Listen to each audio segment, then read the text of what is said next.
Pull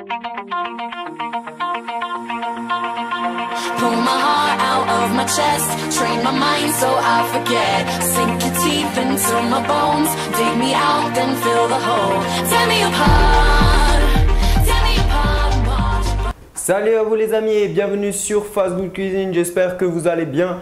Pour ma part ça va super, je profite de mes derniers jours de vacances et puis je me suis dit pourquoi pas faire une petite recette d'après-soirée pour les gens qui sont rentrés déjà depuis 2-3 semaines. Ça y est, ça commence à faire des petites soirées, l'esprit on va faire ça rentrer, c'est fini. Donc voilà, si vous avez faim et que vous souhaitez manger rapidement quelque chose de bon, je vous conseille la recette express du mac and cheese et je vous laisse regarder les amis parce que ça vaut le détour. C'est qu'une recette de pâtes, hein. Allez, pouce rouge, pouce rouge. Pour la recette du mac and cheese express, il vous faudra de l'eau avec du sel, des pâtes, si possible des pâtes de petite taille, un peu de lait, du poivre et du fromage. La première chose à faire, mettre les pâtes dans un bol et on va verser de l'eau, donc avec du sel, jusqu'à que les pâtes soient bien recouvertes.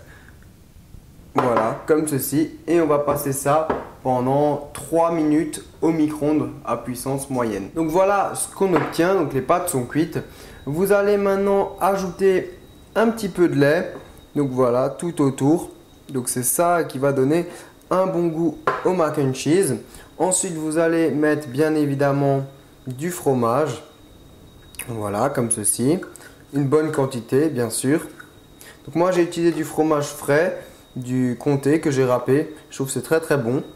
Et puis ce que vous allez faire, c'est de mélanger délicatement et une fois ça fait, vous allez poivrer histoire de donner encore plus de goût et vous allez passer ça 45 secondes au micro-ondes et c'est prêt. Voilà le résultat, donc on voit que le fromage est bien fondu. Alors pour ma part, je trouve que ça sent très bon. Alors c'est parti directement pour la dégustation. Donc ça y est. La recette était franchement très simple mais délicieuse avec le fromage, un peu de lait, du poivre. C'est quelque chose qui est relativement simple à faire.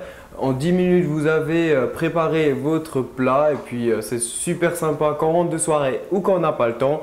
Alors voilà, je vous conseille de refaire cette recette, surtout si vous êtes étudiant. Et j'ai un petit jeu rapidement, un petit jeu concours à vous proposer. Alors vous allez m'écrire dans les commentaires la pizza, votre recette de pizza préférée. Je ne parle pas de la pâte mais surtout de la garniture. Car je vais faire une recette de pizza express pour tous les joueurs de GTA 5 qui n'ont pas le temps en ce moment de se faire à manger. Alors voilà, et je choisirai dans les commentaires une personne et je referai sa recette. Allez, à la prochaine pour la pizza GTA. Ciao, ciao. Prendre un petit morceau. Donc on a une bonne texture. Donc voilà.